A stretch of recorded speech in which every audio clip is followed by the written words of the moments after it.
wealthy, her father had a habit of accepting things like dandelion wine or a piglet for payment when his patients were short of shillings. But there was little she'd ever truly wanted that she couldn't have, unless it was for people and animals she loved to live forever. She'd learned that everything beautiful and beloved was merely on loan. The gift in knowing this was that every moment now seemed as precious as currency, and every rare pleasure pierced. And for these reasons, as much as she'd yearned for the excitement of a London trip, she'd balked at leaving her father behind for an entire month. They could only just afford it besides.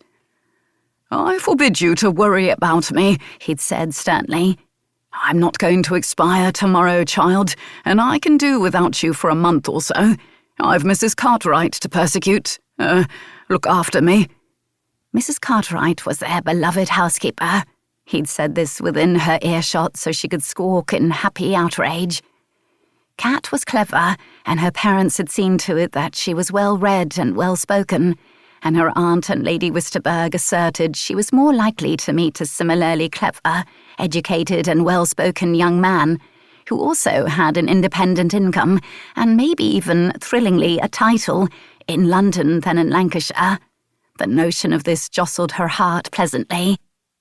The flare of a young man's pupils when a step in a quadrille brought their faces flirtatiously closer, the hitch in her breath when a strapping young fellow effortlessly hurled her trunk up onto the mail coach, the startling lunge and shock of lips on her skin when an inebriated Henry Thatcher had been overcome by ardour and kissed her on the cheek when they were both 18, all hinted at a world of sensual discovery awaiting her, all called to something earthy and restless in her nature.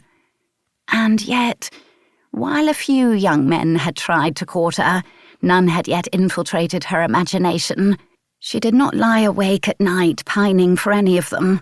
She did not yet know how shortened breath or a pupil flare evolved into love. She knew what love ought to look like. Her father standing behind her mother, arms wrapped around her, watching the sunset in softly absorbed, silent communication beyond conversation.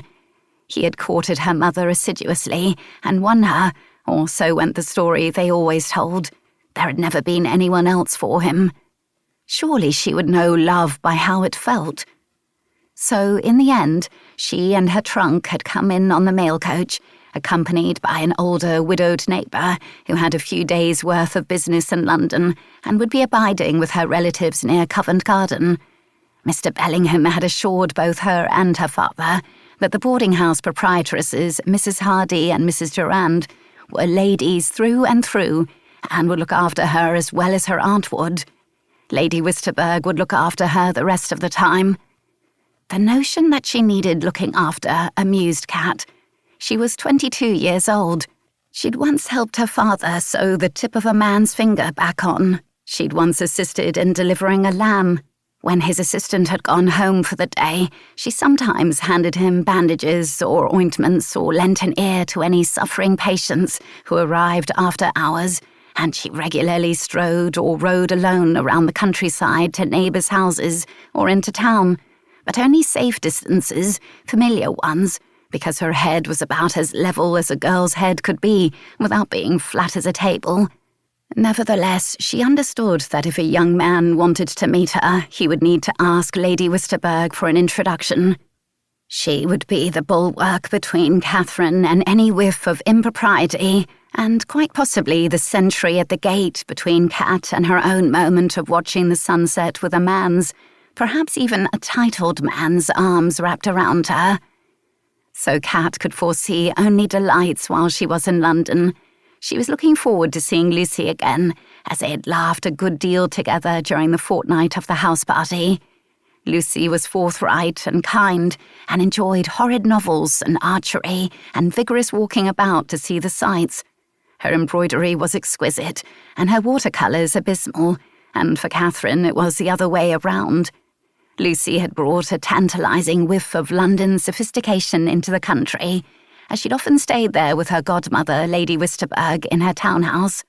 And as for the grand palace on the Thames, she'd seldom had a more congenial evening.